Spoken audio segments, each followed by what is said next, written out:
बिस्मिल्लाहिर्रहमानिर्रहीम। अस्सलाम वालेकुम नाज़रीन। प्रोग्राम खबर की खबर के साथ मैं हूं आपका मेज़बान डॉक्टर बुलंद इकबाल।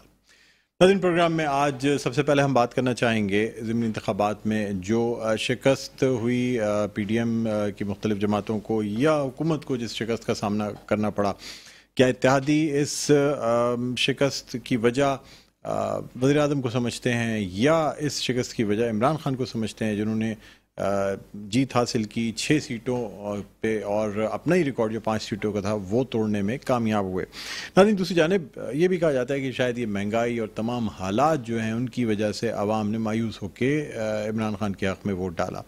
दूसरी जानिब अगर आज हम देखें तो एन हल्का 237 जिसमें कि हकीम बलोच कामयाब हुए, उस हल्के में आज वालियाना इस्तकबाल किया गया चेयरमैन पाकिस्तान पीपल्स पार्टी बिलावल भुट्टो जरदारी का, और न सिर्फ उनकी कार के ऊपर जो है फूल निछावर किए गए, साथ साथ एक बड़ी तादाद में कारकुनान मौजूद थे और पाकिस्तान पीपल्स पार्टी के चेयरमैन बिलावल भुट्टो जरदारी ने तमाम कारकुनान का शुक्रिया भी अदा किया हकीम बलोच की इस जीत के ऊपर। नाज़रीन, अगर देखा जाए तो पाकिस्तान पीपल्स पार्टी इस वक्त ये कहती है कि जी 2 सीटें इस इलेक्शन में जीती, लेकिन पाकिस्तान तहरीक इंसाफ के चेयरमैन और वाइस चेयरमैन दोनों को शिकस्त थी, यानी और बाकी सीटों पे चूंकि बाई इलेक्शन हो जाएंगे, खान साहब अगर ज़्यादा सीट रखते हुए तो एक ही रख सकेंगे, 5 सीटों पे बाई इलेक्शन होने, तो इसलिए पाकिस्तान पीपल्स पार्टी का ये कहना है कि हमारी तरफ से अगर देखा जाए तो जीत का तनासुब बहुत ज़्यादा है।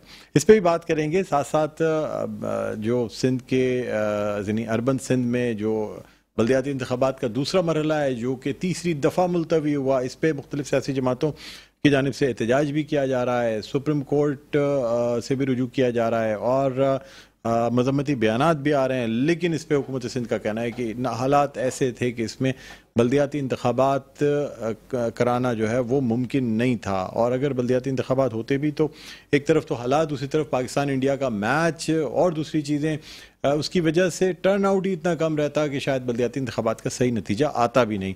इन तमाम हवालों से नाज़रीन बात करेंगे। हमारे साथ इस वक्त स्टूडियो में मौजूद हैं, रहनुमा हैं पाकिस्तान पीपल्स पार्टी के और मुआविन खुसूसी हैं वज़ीर आला सिंध के बराए उमूर ज़िला शर्क़ी जनाब इकबाल सान साहब। अस्सलाम वालेकुम। वालेकुम सलाम डॉक्टर साहब। इकबाल साहब खुशामदीद कहते हैं सर। Thank you. खैरियत से हैं, बहुत शुक्रिया आप तशरीफ़ लाए। आपका भी बहुत शुक्रिया, आप याद करते हैं जी, बड़ी मेहरबानी। नाज़रीन, इसके अलावा हमारे साथ वीडियो लिंक पर मौजूद हैं आसिफ बाजवा साहब जो कि मेंबर प्रोविंशियल असेंबली हैं, रहनुमा हैं पाकिस्तान मुस्लिम लीग नून के। हम आसिफ बाजवा साहब को भी खुशामदीद कहना चाहेंगे। अस्सलाम वालेकुम आसिफ बाजवा साहब, आपको खुशामदीद कहते हैं प्रोग्राम खबर की खबर में। वालेकुम साहब, बहुत शुक्रिया जी, बहुत शुक्रिया सर, आपको उम्रा बहुत बहुत मुबारक हो। बहुत शुक्रिया जी, बड़ी मेहरबानी, बड़ी मेहरबानी। इकबाल खान साहब, आपसे हम गुफ्तगू का आगाज़ करते हैं।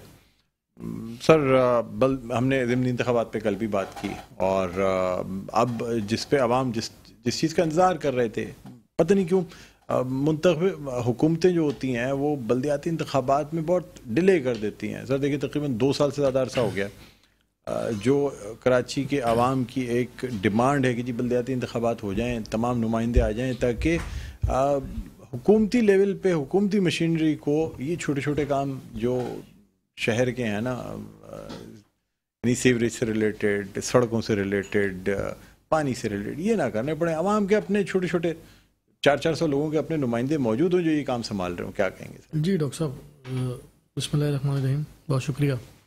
यकीनन बल्दियाती इलेक्शन जो है वो होने चाहिए और पाकिस्तान पीपल्स पार्टी भी इस बात के लिए, मैंने पहले भी आपके प्रोग्रामों में कहा है कि पाकिस्तान पीपल्स पार्टी ही वाहिद शहर में इस वक्त जमात थी जिसकी तैयारी जो है बल्दियाती इलेक्शन के हवाले से वो सबसे ज़्यादा थी।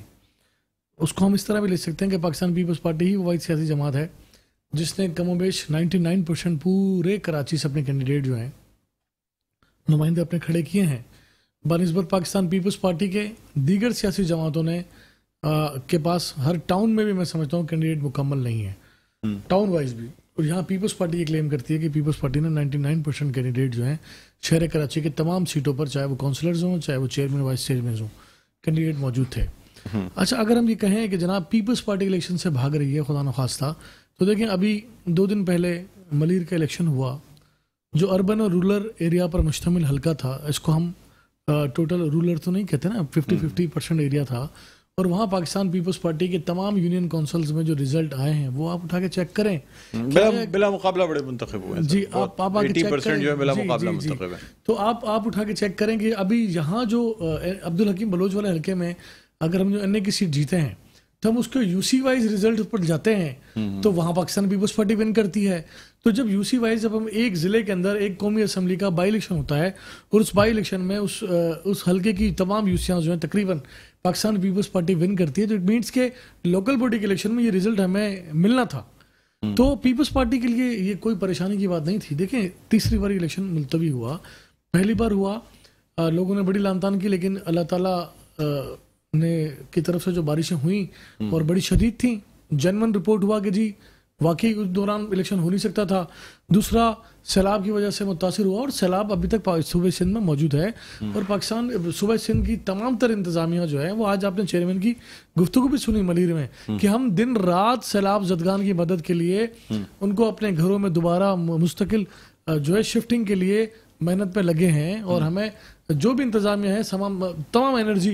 देखिए, एक आध बाई इलेक्शन का हो जाना कोई बड़ी बात नहीं होती, लेकिन एक पूरे शहर में बल्दियाती इंतखाबात सैकड़ों सीटों पर इलेक्शन लड़ना, सैकड़ों पोलिंग स्टेशन, तमाम चीजें मैनेज करना मुश्किल, बड़ा मुश्किल काम था। बड़ा मसला ये है कि इख्तियारात की मुंतकली, और इख्तियारात की मुंतकली तभी मुमकिन है जब कानूनी तरीके से जो शिक़ें हैं वो मौजूद हों आपके सिंध लोकल गवर्नमेंट एक्ट में, यानी जो तरामीम का मुसव्वदा है उसमें तमाम पार्टीज़ जो हैं वो एक पेज पे हों। सर, आपकी इत्तेहादी जमात MQM भी इस हवाले से एक पेज पे नहीं है। वो कहती है जी हमारा मुतालबा ज़रूर है कि इसको आइन की शिक़ 140A के तहत जो है ये तमाम इख्तियारात जो बल्दियाती हुकूमत है उस तक ये डिवॉल्व किए जाएँ, लेकिन सिंध हुकूमत की जानिब से कोई ख़ास संजीदगी नहीं दिखाई जा रही। अच्छा डॉक्टर साहब, आपके हवाले से मैं ये समझता हूँ कि आप इंतहाई संजीदा और बड़ी मालूमात रखने वाले एंकर पर्सन भी हैं और आपके इल्म में है कि हुकूमत सिंध के और MQM के साथ बातचीत काफ़ी हद तक आगे बढ़ चुकी है और कुछ इश्यूज़ पर जो है वो इत्तफाक भी हुआ है, कुछ रहते हैं वो भी हो जाएंगे। अब चूंकि MQM फेडरल में भी मौजूदा हमारे साथ हम सब मिल के फेडरल में हुकूमत में हैं, वज़ीर आज़म नून लीग का है, बट हुकूमत सबकी है, सबका कहीं ना कहीं कोई रोल है। उसी को मद्देनजर रखते हुए आगे गवर्नर भी MQM को दिया गया। बल्दियाती तरामीम में जो बातचीत चल रही है उसमें भी MQM ऑन बोर्ड है। यकीनन जब आप अपने इत्तेहादियों के साथ होते हैं तो कहीं कहीं आप उनकी बातें माननी भी पड़ती हैं, आपको सुनना भी पड़ता है। और दीगर शहर में अगर दूसरी पार्टियां हैं, देखें, जो क्लेम करती हैं, अगर वाकई उनका स्टेक है, लेकिन यहाँ शहर में बदकिस्मती से ऐसी भी पार्टियां हैं जो कौमी असम्बली के इलेक्शन में भी 200 वोट लेती हैं और क्लेम करती हैं पूरे शहर का, तो वो फजूल शोर मचाती हैं। तो उनको जमात इस्लामी को कह रहे हैं, PSP को कह रहे हैं, किसी का नाम नहीं, किसी की दिलेदारी, बहुत सारी सियासी जमातें बता दें सर कि जिन्होंने 200-250 वोट लिए हैं इनको इन हालिया इलेक्शनों में, शोर वो ऐसे मचाते हैं कि पूरे शहर में जो है ना, जी हमारा शहर, अच्छा आप वो क्लेम करते हैं हमारा शहर, जबकि आप 2005 हो सकता है उनके वोटर उस दिन वोट डालने ना निकले हो। मुत्तहदा कौमी मूवमेंट भी यही कह रही है कि मना किया हो, हमारे वोटर निकला नहीं घर से, उन्होंने वो इलेक्शन लड़ना नहीं चाहते हो सकता है वो इलेक्शन जीतना नहीं चाहते हो, उनकी अपनी ख्वाहिश थी वो नहीं जीते, इसमें कोई दोहराई नहीं है। लेकिन देखिए, लास्ट बल्दियाती इलेक्शन में डॉक्टर साहब आप थोड़ा सा सिनेरियो देखें इस शहर का।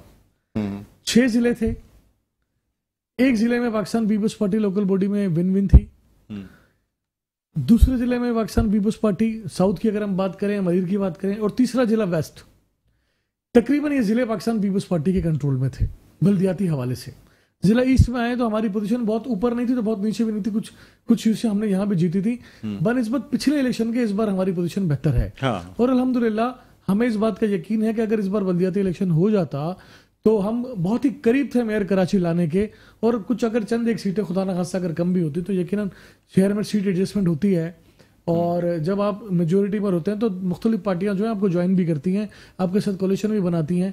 लेकिन इस बार हमें ऐसा महसूस होता था कि तो आपकी इस जीत का अंदाजा मुत्तहदा कौमी मूवमेंट पाकिस्तान को है कि आप मेयर कराची लाने का इरादा रखते हैं? देखिए, हालिया रिजल्ट तो यही बताते हैं। अगर हम प्रीवियस जो इलेक्शन हुए हैं, जितने भी ज़िमनी इलेक्शन हुए, उसमें अगर पीपल्स पार्टी जहाँ से इलेक्शन परफॉर्म करती है उसका रिजल्ट देख लें, जहाँ से MQM ने परफॉर्म किया उसका भी रिजल्ट देख लें, तो पीपल्स पार्टी जो है हमें तो इस वक्त कराची शहर में दूसरी सियासी जमातों के मुकाबले में कल मेरी बात हुई जावेद हनीफ साहब को मैंने बुलाया हुआ था अपने प्रोग्राम में, वो कहने लगे जी पाकिस्तान पीपल्स पार्टी की आला क़यादत जो है ना, चेयरमैन और को चेयरमैन जो है वो तो बहुत अच्छे तरीके से हमारी पार्टी को एकोमोडेट करते हैं और हर चीज़ हमारी मानते भी हैं, एक्नॉलेज भी करते हैं। अब इस पार्टी की सेकंड टियर क़यादत जो है वो हमें एक्सेप्ट करने के लिए तैयार नहीं, क्या ये बात दुरुस्त है? देखिए, ये उनके हो सकता है इनका अपना ख्याल है, मैं नहीं समझता इस बात को कि पार्टी की सेकंड जो लीडरशिप है वो क़यादत के फैसलों को जो है, सर ग्रास रूट पे तो आप लोग हैं ना सारे, जो हम ग्रास रूट लेवल पे मौजूद हैं, जो कि आप का बराह रास्त जो राब्ता है वो दूसरी पार्टी से रहता है अपने अपने इलाकों में। तहफ़्फ़ुज़ात एमकेएम के भी होंगे और कहीं कहीं तहफ़्फ़ुज़ात जो ग्रास रूट पे वर्कर होता है, अहदेदार होता है, उसके भी होते हैं दूसरी सियासी जमातों से। ठीक है, इल्हाक होता है, लेकिन हम अपनी विद इन द पार्टी हम अपने जो तहफ़्फ़ुज़ात हैं उसका इज़हार तो करते हैं, लेकिन इसका कतई ये मतलब नहीं है कि मेरी क़यादत ने अगर कोई फैसला किया है और मुझ जैसा कोई पॉलिटिकल वर्कर अहदेदार जो है वो उसको डिसऑन कर दे, ऐसा हो नहीं सकता। तो क़यादत, हमारे यहाँ क़यादत के फैसले वो आखिरी फैसला माना जाता है और यकीनन डिबेट होती है, बातचीत होती है, डेमोक्रेसी है पार्टी में, तो कहीं ना कहीं हम अपनी बात रखते हैं अगर कहीं तहफ़्फ़ुज़ात होते हैं, लेकिन इस वक्त ऐसी कोई ऐसी बात नहीं है। मैं समझता हूँ कि हम एमकेएम की या किसी भी सियासी जमात जो हमारे साथ कोलिशन में गवर्नमेंट में हो और क़यादत हमें कहे और हम माने ना, ऐसा हो नहीं सकता। यानी इसका मतलब ये है कि क़यादत की जानिब से भी ये इरादे हैं या ये कि आप लोगों को उम्मीदें हैं कि मेयर कराची, मैं तो हमेशा से ये कहता हूँ जहाँ आसिफ अली जरदारी साहब जहाँ कमिटमेंट करते हैं उसको पूरा करते हैं और यहाँ भी ऐसा ही होगा। जरदारी साहब ने जो भी कमिटमेंट की होगी उसको पूरा करेंगे। बहुत सी और भी कमिटमेंट्स हैं मुत्तहदा जो भी की होगी, पूरी हो जाएंगी, आपको लग रहा है? जो भी की होगी, मुझे लगता है जरदारी साहब ने जो वादा किया है वो पूरा होगा। अब कतई नजर इससे कि हमारे एडमिनिस्ट्रेटर कराची कोई और किसी शख्स को जो कि नाम मुत्तहदा कौमी मूवमेंट पाकिस्तान की जानिब से दिया हुआ है, किसी को लाने की तैयारी की जा रही है क्या? देखिए, मेरा नहीं ख्याल, बाकायदा नाम गर्दिश कर रहे हैं, नाम गर्दिश करते रहे, लेकिन मेरा नहीं ख्याल कि इस वक्त अगर हम कराची की भलाई चाहते हैं तो एडमिनिस्ट्रेटर मुर्तज़ा वहाब जो है, मैं समझता हूँ कि माजी के जो भी ओहदेदार गुजरे इस पोजीशन पे, समझ चुके हैं सर सारी चीजों को, माजी के जो भी आप डेली बेसिस पर आप शहर में वो काम करते हुए नजर आते हैं, उनकी परफॉर्मेंस नजर आती है और इस बात का रोना भी नहीं है कि जी मुत्तहदा कौमी मूवमेंट की तरफ से कोई प्रेशर भी नहीं है। मेरा नहीं ख्याल कि कोई सा प्रेशर हो। और मुर्तज़ा वहाब इस वक्त कराची की बेहतरीन चॉइस है, कराची में उनको लाइक किया जा रहा है, पीपल्स पार्टी का बहुत अच्छा चेहरा है उर्दू स्पीकिंग हलकों में। जो कराची की डिमांड है कि देखिए कराची आइट्स क्या कहता है, मैं अगर पीपल्स पार्टी में हूं और मेरा ताल्लुक कराची से है तो मेरी भी ख्वाहिश होगी कि कराची के जो स्टेक होल्डर्स हैं, जो कम्युनिटी कराची की, उनको हम जो है वो फ्रंट फुट पे रखें, क्योंकि माजी में ये हम पर इल्जाम भी लगता रहा जनाब, हम पीपल्स पार्टी कराची जो है कराची आइट्स को, उर्दू बोलने वालों को सपोर्ट नहीं करती, लेकिन इससे के बिल्कुल बरक्स। नहीं सर, वैसे एक जमाना रहा है कि कराची में पाकिस्तान पीपल्स पार्टी की सियासत उर्दू स्पीकिंग किया करती है। देखिए अभी हालिया दिनों में ये बात ज्यादा गर्दिश में है, लेकिन अगर आप ये देखें तो ओवरऑल सूरत हाल यही है कि पाकिस्तान पीपल्स पार्टी ने हमेशा उर्दू बोलने वालों को आगे रखा है और मुर्तज़ा वहाब उसकी एक एग्जाम्पल है। उस्ताद मसरूर हसन, डॉक्टर आसिम, बहुत तवील फहरिस्त है, फैसल रजा अब्दी, शैला रजा, मुझ जैसा वर्कर और बहुत सारे वर्कर यहाँ मौजूद हैं जो पाकिस्तान पीपल्स पार्टी कराची की क़यादत करते हैं, उनके कारकुन बन के उनको हैसियत से काम करते हैं और पार्टी के काम को आगे बढ़ाने की कोशिश करते हैं। तो कराची की पीपल्स पार्टी उर्दू बोलने वालों को इंतहाई सपोर्ट करती है और करती रहेगी। इसी पॉइंट ऑफ व्यू से मैं कहता हूँ मुर्तज़ा वहाब सब कंटिन्यू करेंगे। ठीक है, इकबाल भाई आपसे अभी मजीद गुफ्तगू करेंगे। आसिफ बाजवा साहब हमारे साथ लाइन पर मौजूद है। आसिफ बाजवा साहब, सर आपसे बात करना चाहेंगे हम ज़िमनी इंतखाबात में जो पाकिस्तान मुस्लिम लीग को शिकस्त का सामना करना पड़ा, उस हवाले से सर क्या वजह है? हुकूमत का हिस्सा आप भी हैं, हुकूमत का हिस्सा जो है वो पाकिस्तान पीपल्स पार्टी भी है। पाकिस्तान पीपल्स पार्टी का वोट बैंक बढ़ता जा रहा है, सीटें भी जीत रहे हैं, बाई इलेक्शन भी जीत रहे हैं। आपकी पार्टी पंजाब में भी हारी और अब ऐसा नज़र आ रहा है कि सूरत हाल बड़ी मुश्किल हो गई है, इमरान खान के आगे आप लोग जीत नहीं पाते हैं। सर क्या वजह है? बिस्मिल्लाहिर्रहमानिर्रहीम। देखिए, जो आपका क्वेश्चन है ना जी, के जो 6 सीटें इमरान खान साहब ने जीती हैं, इसको हर एंगल से देखा जाना चाहिए और सिर्फ एक ही एंगल नहीं होना चाहिए कि ये 6 सीटें हार गए, वो 6 सीटें जीत गए। ये चूंकि उनकी 8 सीटें थी, उन 8 में से वो 2 हार गए, 6 बाकी रह गई उनकी। और इसमें जो लास्ट ईयर 2018 में इलेक्शन हुआ था उसमें हमारी कोई सीट नहीं थी। ठीक है, कराची वाले कहते थे, एमके वाले भी और मेरे भाई बैठे हुए पीपल्स पार्टी वाले भी, वो कहते हैं कि कराची में हमसे इलेक्शन छीना गया, हमारी सीटें छीनी गई। और पंजाब में भी ये लोग कहते रहे कि ये जो है ना, ये कोई मुनसिफाना और गैर जानबदाराना इलेक्शन नहीं था। और उस वक्त मियां नवाज शरीफ साहब चाहते थे कि हम असम्बली में ना जाए, लेकिन आसिफ अली जरदारी और दीगर जो क़यादत है उसके सामने उन्होंने कहा कि ठीक है कि अगर आप ये कहते, उन्होंने कहा कि हमें बाहर नहीं बैठना चाहिए, असेंबली के अंदर बैठ के अपना किरदार अदा करना चाहिए। अब बात ये है कि जब ये अगर हम एक ही बात को ले लेंगे कि हम 6 सीटें वो जीत गए और हम 2 हार गए, इसमें तो एडमिटेड फैक्ट है जी, कोई दूसरी राय नहीं है कि वो 6 सीटें जीत गए। लेकिन मकसद ये है कि पहले आपने रेजिग्नेशन दिए, फिर आपने कहा कि असेंबलियां हमने तोड़ी थी उन्होंने असम्बलियां जो अदालत ने फैसला किया उन्होंने उनको रीइंस्टेट किया। स्पीकर के और प्रेसिडेंट आरिफ अलवी के जो उनके जो इकदाम थे उनको उन्होंने कहा कि ये आपने गलत इकदाम लिए हैं। अब ये 6 सीटों पे खड़े हो गए। इलेक्शन कमीशन ये कहता है कि इनकी 6 वाली जो पहली मियां वाली सीट है उसका एक्सेप्ट नहीं हुआ उनका रेजिग्नेशन। तो क्या ये असम्बली में वापस आना चाहते हैं? क्या ये 6 की बजाय मैं तो समझता हूं कि 1 सीट जीती है उन्होंने। अगर ये असम्बली में वापस आते हैं तो प्लस उनकी 1 सीट जाएगी, 6 काउंट नहीं की जाएंगी। ठीक है। अच्छा आसिफ बाजवा साहब, ये जो आप बात कर रहे हैं सर, अगर इसको हम इस एंगल से देख लें, आप कह रहे हैं हर एंगल से देखना चाहिए कि आवाम को पता है कि इस 6 में से 5 सीटें, या हो सकता है 6 की 6 पे इस्तीफा आ जाए और दोबारा इलेक्शन हो या ना हो, जनरल इलेक्शन अनाउंस कर दिया जाए, वो एक और बात है। फिर भी इमरान खान के नाम पे 6 सीटों पे इमरान खान को फतह हासिल हो जाना, सर आप नहीं समझते? एक तरफ इलेक्शन कमीशन नाअहल कर रहे हैं, आप कहते हैं जी नाअहल हो जाएगा इमरान खान, हम जेल में भिजवा देंगे, केसेस हो जाएंगे, FIR कट रही हैं, अवाम सर वोट दे रहे हैं। सर ये एंगल भी तो है ना कि फिर अवाम क्यों वोट दे रहे हैं सर इमरान खान को? मैं सर अर्ज करता हूँ, मैं क्यों वोट दे रहे हैं, दुरुस्त बात है आपकी। इससे पहले जब पाकिस्तान जो PDM थी, पाकिस्तान डेमोक्रेटिक मूवमेंट जो थी, जब उन्होंने वो पूरे 3.5 साल ये कहते रहे कि आप री इलेक्शन की तरफ जाएं, आप असेंबली को तोड़ें और फ्रेश मैंडेट हासिल करें कि हमें आपके इस इलेक्शन पे एतबार नहीं है। तो वो कहते थे, शेख रशीद, शाह महमूद कुरैशी, असद उमर और इमरान खान भी कहते कि एक दिन भी पहले इलेक्शन नहीं कराएंगे। बल्कि शेख रशीद साहब तो ये फरमाते थे कि इमरान नयाजी साहब तुन के, पंजाबी में एक लफ्ज है वो कहते तुन के 5 साल पूरे करेंगे।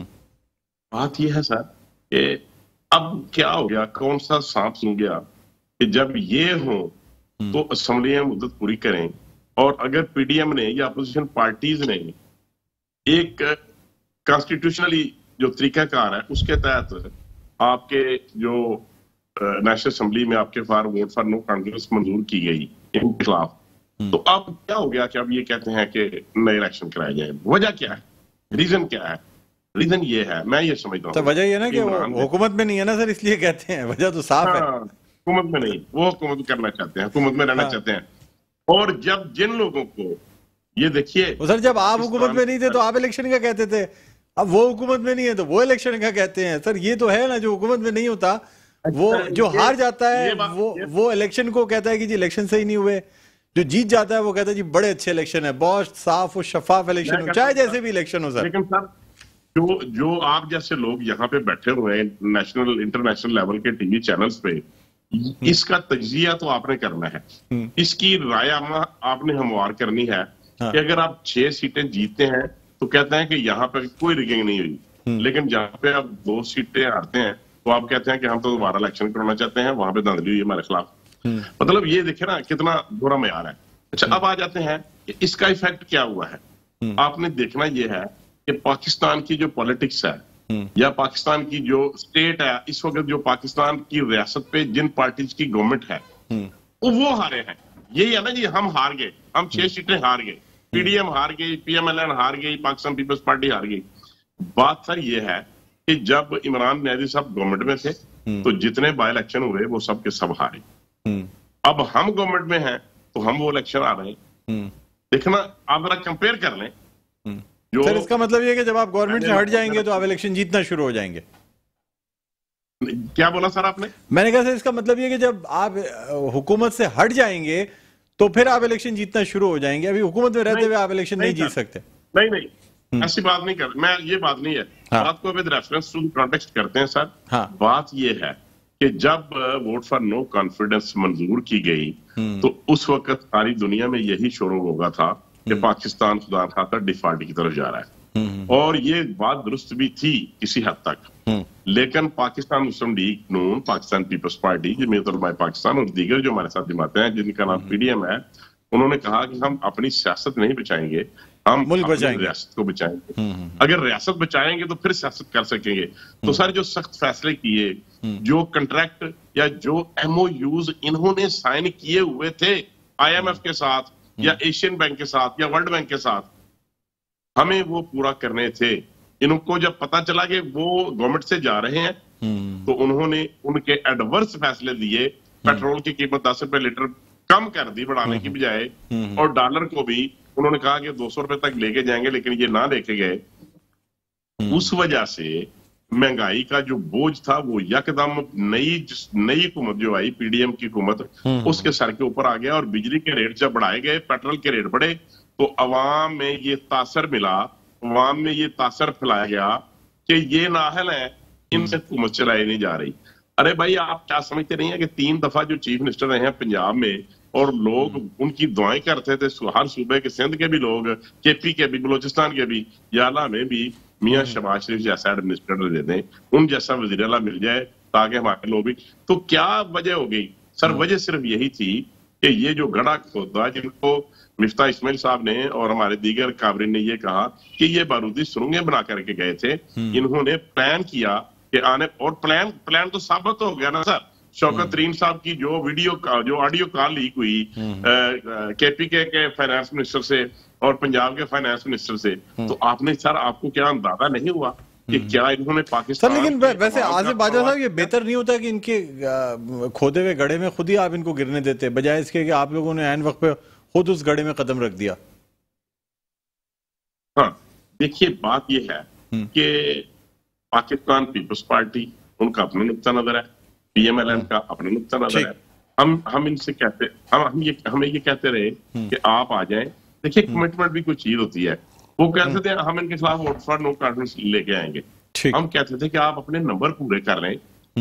हम समझते थे, पीएमएलएन ये समझती थी पीडीएम के प्लेटफॉर्म पे कि पीडीएम के पास वोट फॉर नो कॉन्फिडेंस कामयाब करने के लिए नंबर पूरे नहीं है। तो हम कभी भी नहीं माने, लेकिन हमने ये कमिटमेंट कर ली कि अगर आप नंबर पूरे करके हमें दिखा दे तो हम आपके साथ जाने को तैयार हैं, चाहे हमें रेजिग्नेशन देने पड़े या हम वोट फॉर नो कॉन्फिडेंस की तरफ जाएं। हाँ, बिल्कुल। तो जब हमने बतौर पॉलिटिकल लीडरशिप कमिटमेंट कर ली कि जब आप कहेंगे कि हमारे नंबर पूरे, तो आपने ये देखा कि किस तरीके से पाकिस्तान पीपल्स पार्टी के चेयरमैन और को चेयरमैन असद जरदारी साहब ने किस तरीके से लोगों के साथ राब्ते किए, और उन्होंने उनके अपने जो, बल्कि मुझे याद है सर, पीडीएम में बड़ी रिफ्ट पड़ गई थी इस बात पे। आप कहते थे इस्तीफे दे दो, पाकिस्तान पीपल्स पार्टी ने कहा कि नहीं, हम जमहूरी तरीके से नो कॉन्फिडेंस मोशन के जरिए भी जो है ना हुकूमत में तब्दीली ला सकते हैं। बहरहाल इस पर आपसे मजीद बात होगी। आसिफ बाजवा साहब, इकबाल खान साहब भी हमारे साथ मौजूद हैं। एक छोटा सा वक्फा, नाज़रीन, वक्फे के बाद दोबारा आपकी खिदमत में हाजिर होते हैं। कहीं ना जाइएगा, देखते रहिए प्रोग्राम खबर की खबर। जी नाज़रीन, वेलकम बैक। एक दफ़ा फिर आपको खुशामदीद कहते हैं प्रोग्राम में खबर की खबर। मैं हूं आपका मेज़बान डॉक्टर बुलंद इकबाल। नाज़रीन, हम बात कर रहे हैं ज़िमनी इंतखाबात के हवाले से, और साथ साथ कराची में के 7 अजला में जो बल्दियाती इंतखाबात तीसरी दफ़ा मुलतवी हुए हैं, उस हवाले से भी बात करें। हमारे साथ स्टूडियोज़ में मौजूद हैं मुआविन ख़ुसूसी हैं वज़ीर आला सिंध के बराए उमूर ज़िला शर्क़ी इकबाल खान साहब। इसके अलावा हमारे साथ ऑनलाइन स्काइप पर मौजूद हैं आसिफ बाजवा साहब, रहनुमा हैं पाकिस्तान मुस्लिम लीग नून के और मेंबर सूबाई असम्बली हैं। इस वक्त हमें ज्वाइन किया है नायब अमीर जमात इस्लामी कराची उसामा रज़ी साहब ने, जिनको हम खुशामदीद कहना चाहेंगे। अस्सलाम वालेकुम उसामा साहब, खुशामदीद कहते हैं सर आपको प्रोग्राम खबर की खबर में। जी वालेकुम सलाम, बहुत शुक्रिया जी। अच्छा उसामा साहब, कुछ आपसे हम बात करना चाहेंगे। ज़िमनी इंतखाबात मुलतवी हुए, आपकी जानिब से रद्द-ए-अमल भी आया, और अब क्या समझते हैं सर, सुप्रीम कोर्ट से आपको रिलीफ मिल सकेगा इस हवाले से, जो बल्दियाती इंतखाबात हैं इसके इनेकाद के हवाले से? देखिए, सियासी जमातों का तो अब ये काम रह गया है कि जिन जमहूरी लोगों की हुकूमत है वो सुप्रीम कोर्टों के चक्कर लगाएं, और जो सियासी जमातें जमहूरियत हमारी सियासत है का नारा लगाती हैं और जमहूरियत के पहाड़े पड़ती रहती हैं, वो जमहूरियत को उन्होंने बेहतरीन इंतकाम बना दिया है और आवाम से वो जमहूरियत का इंतकाम ले रहे हैं। तो ये आखिर कौन सा निज़ाम है इस मुल्क में? आखिर क्या तरीका है कि ना अवाम को इख्तियारात दिए जा रहे हैं, ना अवाम को इंतखाबात दिए जा रहे हैं, ना अवाम को जो है वो सैलाब में उनकी खिदमत की जा रही है, ना सैलाब में उनको रिलीफ दिया जा रहा है। एक मखसूस तबका है, एक टोला है जो मुसल्लत हुआ है, और वो जितनी चीजों को हड़प कर सकता है, जितने डाके डाल सकता है, जितनी लूटमार कर सकता है। लुटेरों का एक महदूद सा काफिला है, कबीला है कि जो इस वक्त पूरे मुल्क पर मुसल्लत है और बिलखुसूस सूबा सिंध पर मुसल्लत है। और इन लुटेरों ने जो है आवाम से सब कुछ छीन लिया है, उनका हक रायदही भी छीन लिया है। और अंदरून सिंध तो उन्होंने इंसानों की राय के ऊपर वैसे ही कब्जा किया हुआ है, इस्तेहसाल किया हुआ है, गुलाम बनाया हुआ है। और अब शहरों को भी जो है वो अपनी यलगाड़ से फतह करना चाहते हैं। और उनको कुछ बेनिफिशरीज मिल गए हैं जो टेलीविजनों पे आके अपने मफादात के तहफ़्फ़ुज़ के लिए जो है वो बूट पॉलिश करते रहते हैं। और बूट पॉलिश कल्चर जो है वो सियासी कारकुनों और सियासी जमातों के अंदर बहुत नीचे तक सरायत कर गया है। और ये नाम नहाज सियासी जमातें इन्हीं बूट पॉलिशियों नामी वर्कर्स के ऊपर मुश्तमिल रह गई हैं। अच्छा उसामा साहब, मुझे बताइएगा सर कि आप यानी ज़िमनी इंतखाबात की जब भी बात की जाती है या इन हवालों से क्या समझते हैं? मतलब एक तरफ तो इख्तियारात की बात की जाती है, आपने धरना भी दिया, दूसरी जानिब जितने आप पुरुम्मीद हैं इस वक्त जो आप हवा देख रहे हैं, इमरान खान ने ज़िमनी इंतखाबात में जिस तरह वोट हासिल किए, पाकिस्तान पीपल्स पार्टी ने एक सीट जीती, इन तमाम सिनेरियो में आप अपने आप को कहाँ देखते हैं सर? ये बताएं मुझे, जमात इस्लामी को। नहीं, देखिए हम नहीं देख रहे, पूरा शहर ये कह रहा है कि कराची शहर के मसाइल का हल जो है इस वक्त सिर्फ जमात इस्लामी है। और हमारे दोस्तों का भी इसका इतराफ है और हमारे दुश्मनों का भी ये इल्जाम है। यहाँ साइड पे लगा लूंगा। तो ये तो सूरत हाल ये है कि इस वक्त कराची शहर जिस तबाही और बर्बादी के मुकाम पे पहुंच चुका है, उसका हल सिवाय जमात इस्लामी के इस वक्त, ये मैं अपनी बात नहीं कर रहा, ये तो अब मुख्तलिफ जगहों पर जुबान खल्क की सूरत में ये बात आ गई है कि हल जो है वो कराची का वो सिर्फ जमात इस्लामी है। जो पीटीआई का वोटर है, जो पीटीआई के साथ चलने वाले लोग हैं, आप उनमें से भी उनसे भी अगर बात करें तो वो भी यही कहते हैं कि जी इमरान खान चूंकि कराची पे तवज्जो नहीं दे सके और उनकी जो टीम है वो कराची में डिलीवर नहीं कर सकी, इसलिए कराची की हद तक तो हमारा वोट जो है वो जमात इस्लामी के लिए है। अलबत्ता जो आपने कराची में मलीर वाली सीट का जिक्र किया है, तो ये तो मलीर वाली सीट पे पीपल्स पार्टी ने एमक्यूएम के भी सारे रिकॉर्ड तोड़ दिए हैं, दहशतगर्दी और गुंडागर्दी के रिकॉर्ड भी तोड़ दिए हैं और ठप्पेबाजी के रिकॉर्ड भी तोड़ दिए हैं। और इन्होंने साबित कर दिया है कि ये इन्हें फाशिज्म की और दहशतगर्दी की और कब्जा ग्रुप होने की आज़ादी हासिल हो तो दुनिया का हर जुल्म सितम रवा है और हर चीज जो है वो जायज है। इनके अलावा कोई और अगर ये काम करे तो फिर इनको तकलीफ होती है। इस तरह से ये सियासी पार्टियां हैं कि जो यहाँ पर काम कर रही हैं। उसामा साहब, आप समझते हैं कि चाहे अवाम यानी कौमी असम्बली या सूबाई असम्बली में जमात इस्लामी को वोट दे या ना दे, लेकिन बल्दियाती इंतखाबात में आपको वोट दे सकती है शहर के मसाइल के हल के लिए? मैं आपसे साहब ये कह रहा हूँ कि वो हमें चाहे एक वोट भी ना दें, लेकिन ये अवाम का जमहूरी हक है ना कि उनको राय की आज़ादी मिलनी चाहिए और इंतखाबात की आज़ादी मिलनी चाहिए। तो आखिर उनको ये हक क्यों नहीं दिया जा रहा? अच्छा सर, ये भी आपसे जानना चाहूंगा कि अगर 15 दिन के बाद इंतखाबात का ऐलान कर दिया जाता है, अब तो 4 दिन रह गए, दूसरा इजलास होगा और उसके बाद तारीख का भी ऐलान कर दिया जाएगा, तो उस सूरत में भी फिर आप अपना जो लाएमल है कोर्ट जाने का वो जारी रखेंगे या ठीक है फिर अगर एक नई तारीख का ऐलान कर दिया जाता है जिसपे बहुत हम इसके खिलाफ एहतजाज भी करेंगे। कल हमारे इस शहर कराची में 10 से 15 मुकामात के ऊपर छोटे बड़े मुजाहरे हैं और इसके बाद हम इन मुजाहरों और एहतजाज का सिलसिला और आगे बढ़ाएंगे और इनको हम इस तरह से फरार नहीं होने देंगे। ये जहां जहां भागने की कोशिश करेंगे हम इनके पीछे जाएंगे और अवाम का जो हक़ रायदही है, अवाम का जो हक़ हुक्मरानी है, अवाम का जो हक़ जमहूरियत है, हम उसके लिए अपनी जिद्दोजहद और तहरीक चलाते रहेंगे। मैं समझता हूँ डॉक्टर साहब, इस पूरे अमल के जरिए इन लोगों के और इस तरह की क़यादतों के और इस तरह की नाम नेहाद पार्टियों के चेहरे बेनकाब होते चले जा रहे हैं। अवाम में ये बिल्कुल बेनकाब हो चुके हैं। ये इनकी हकीकत, इनकी मुनाफिकत, इनकी हर चीज इस वक्त बेनकाब हो चुकी है। ठीक है उसामा साहब, आप मेरे साथ लाइन पर मौजूद रहेंगे, मैं जरा जवाब ले लूँ इकबाल खान साहब से। सर आपने बात सुनी है, एक तो ये कह रहे हैं कि वो जो सिंध में पाकिस्तान पीपल्स पार्टी बिला मुकाबला मुंतखब हुई, उनके ये यलगार है लोगों की जो यानी वोट देने का हक था उस पर पाबंदी लगा के सब लोग बिला मुकाबला मुंतखब हो गए। देखें डॉक्टर साहब, पहले तो मैं मजम्मत करूँगा उसामा रजी साहब ने जो शुरू में इंट्रो में जो गुफ्तगू की, मुझे ऐसा लगा नहीं क्योंकि जमात इस्लामी का कोई रहनुमा बात कर रहा है, क्योंकि इनसे अक्सर बेशतर जो है अच्छे अल्फाजों की उम्मीद रखी जाती है कि अच्छी बातें कर लेते हैं ये, लेकिन जो बदतमीजी जिस अंदाज में इन्होंने बूट पॉलिशिया, चोर, लुटेरे, डकैत सब कुछ पॉलिटिकल वर्कर को बना दिया, काबिल सताइश है। जमात इस्लामी जो है तहरीक इंसाफ के रवैये पर अमल पैरा कर रही है, इनको मुबारक हो। देखिए बात यह है कि आवाज़ खल्क को नकारा खुदा समझो, अभी अभी कहा इन्होंने, तो 2 दिन पहले बलीर में आवाज़ खल्क आई है। अब किसी एक पोलिंग स्टेशन पर, वो पोलिंग स्टेशन भी जो पाकिस्तान पीपल्स पार्टी का गढ़ है, कोई अपने गढ़ की पोलिंग स्टेशन की पोलिंग को मुतासिर करता है? ये सियासी लोग हैं, ये गैर सियासी रवैये आपके हैं कि जो पोलिंग स्टेशन हमारा था वहां एक मुखालिफ पोलिंग स्टेशन, मुखालिफ पार्टी के लोगों ने धावा बोला और वहां थोड़ी सी बदमज़गी हुई, सिर्फ एक पोलिंग स्टेशन। आप उसका रिजल्ट भी उठा के देख लें, अगर वहां डिले होता था तो डॉक्टर साहब नुकसान हमारा होता था।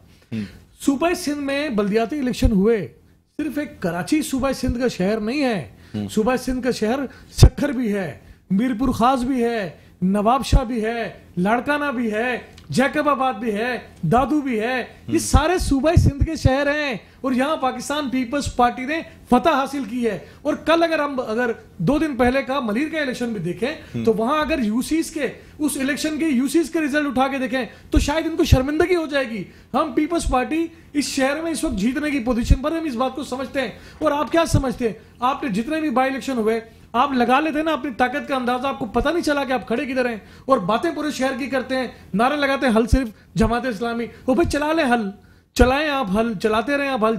वो खुदा के लिए भाई, इस मुल्क के लोग भी आपको जानते हैं, इस शहर के लोग भी आपको जानते हैं, जिस तरह की मुनाफिकाना सियासत जमात इस्लामी करती है, मैं समझता हूं कि कोई और दीगर पार्टी नहीं करती। साथ बैठते हैं तो मीठा मीठा और बाहर निकलते तो थू थू करते हैं। यार एक मीटिंग ऐसी भी हुई है डॉक्टर साहब जिसमें मैं खुद मौजूद था, जमात इस्लामी की क़यादत मौजूद थी, अंदर शीरो शक्कर है, गुड़ चल रहे हैं, चीनी चल रही है, मिठाई चल रही है आप लोगों के साथ, यस, और बाहर निकल के माइक पर खड़े होकर कुछ और बात कर देते हैं। तो जितनी मुनाफिकत जमात इस्लामी के दोस्तों में मैंने देखी है, मैं नहीं समझता कि कोई और सियासी जमात इतनी मुनाफिकत करती होगी। और अगर इन्होंने इतनी पंजा आजमाई करनी होती तो हुए ना कराची में इलेक्शन, लड़के दिखाते, रिजल्ट लेके दिखाते, 2-2, 4-4, 500 वोटों की एक पार्टी है, वो कराची पर दावा क्लेम कर रही है अपना, वो भाई अभी इलेक्शन हो जाएंगे। और पिछले बल्दियाती इलेक्शन में भी जैसे कि मैंने आपको बताया कि 3 जिलों में हमारी हुकूमत थी तकरीबन, वो बातें ही कैसी करते हैं। उसामा साहब आप लाइन पर मौजूद है मेरे साथ?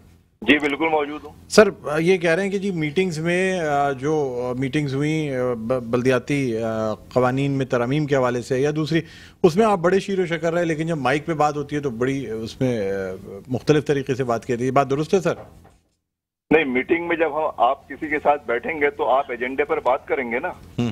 उसको आप शीरो शकर कहें, उसको आप दलील कहें, उसको आप माकूल गुफ्तगू कहें, तो जमात इस्लामी तो माकूल गुफ्तगू करती है। अभी आपने थोड़ी देर पहले इनकी चीजें इनको कुछ और लगती हैं तो ये इनका मसला है। जमात इस्लामी से तो कोई भी ये शिकायत नहीं करता कि हम माकूल तरीके से बात नहीं करते। हम बाहर भी माकूल तरीके से बात करते हैं, अंदर भी माकूल तरीके से बात करते हैं। मैं अभी भी आपसे ये बात कह रहा हूँ कि जो यहाँ पे ज़िमनी इलेक्शन में पीपल्स पार्टी ने किया है, उसने एमक्यूएम को भी और एमक्यूएम के फाशिज्म को और एमक्यूएम की ठप्पेबाजी को, दोनों को शर्मा दिया है। तो इसमें कौन सी गलत बात है? इलेक्शन कमीशन ने किया है सोमा साहब, हमने नहीं किया। क्या वहाँ पे हमारे लोग नहीं रहते? क्या उन्होंने ये बात हमको नहीं बताई है? मैं सवाल क्या आप देंगे?